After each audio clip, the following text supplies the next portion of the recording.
What's up everyone, Mr. L here and welcome to my review of the Napalm Strike in Cold War Zombies. Available in both round-based and outbreak via either the mystery box or at the crafting table for 100 high-grade salvage, the Napalm Strike can also be dropped by special and elite enemies in both outbreak and onslaught, although I don't think it's available in onslaught containment to my knowledge. Anyway, the Napalm Strike is used by aiming where the green arrows are pointed. When activated, green arrows will appear in front of you to highlight where the payload will drop. Once the payload is dropped, the napalm will linger on the ground for a short period of time, which will damage you regardless of having PhD slider or not. I love the smell of napalm in the morning. Now in terms of killing power, the Napalm Strike is the most inconsistent of all the Scorestreaks. At best you can eviscerate an entire horde of zombies, but at worst you'll completely miss and only hit a couple of stray zombies. This is because not only are the green arrows actually wrong, but the payload also goes in front of the green arrows, instead of directly on top like you'd expect. There's also about a 5-second delay between actually activating the strike and the napalm hitting the ground. In order to use your strike most effectively, you need to predict slightly ahead of where the arrows are, as well as where the zombies will be in 5 seconds. Because of all the inconsistencies around using the Napalm Strike effectively, open spaces are where you should be utilizing it the most, and conversely, do not use it in maps with lots of high vertical structures. Perfect example being Moscow. Let's just say you call on your Napalm Strike near a tall building. That tall building will block your napalm bombs from landing where you want them to go, and do not use it in areas where you don't have a direct line of sight on. And especially don't use it on never mind. There are two solid instances where the Napalm Strike can be best utilized. The first case is the assault waves on Firebase Z. Not only is the first one free if you're defending Peck's Corner, it's also in a massive open space. But this time around, you don't need to use math on where the zombies will be. They'll be running towards the Ethereum Harvester. The second case is for exfils, specifically D-Machine, Firebase Z, and Outbreak. They all have solid open spaces for you to use the Napalm Strike during exfils.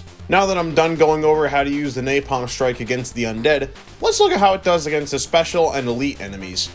Megatons. Well, this caught me off guard. As long as you can get the Megaton to be within reach of the Napalm Strike payload, the Napalm Strike will deal a lot of damage to the Megaton.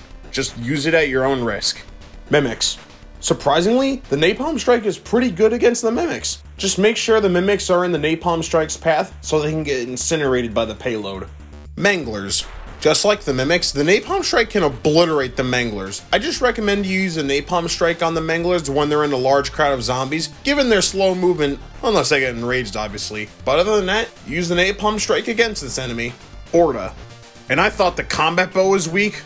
I was proven wrong. The Napalm Strike won't even inflict damage against the Orda. It's that bad. So if you have a Napalm Strike on you and you see an Orda, just walk away. The Krosny Soldat.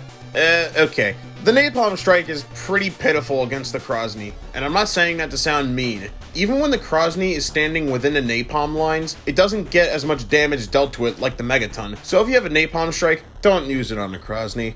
Tempest. Since a Tempest can teleport constantly, and if you try to get up close to them to use the Napalm Strike, again, they'll teleport amongst the play space, thus wasting the score streak. Save the Napalm Strike for other zombies.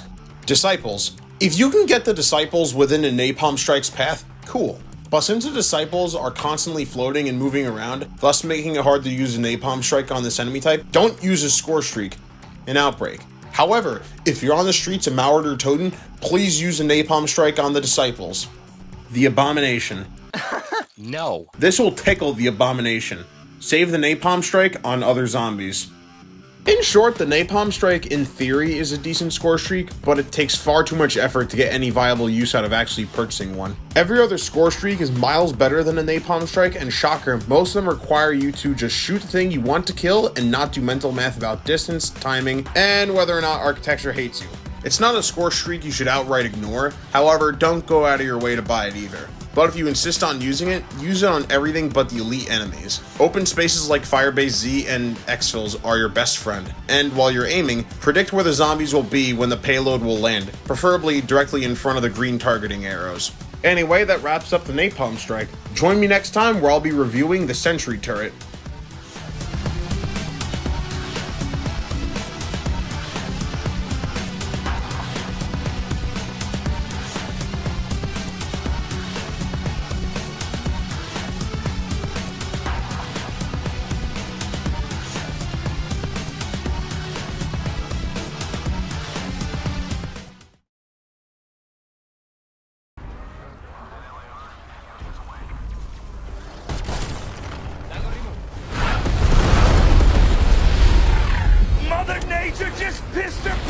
Shoot!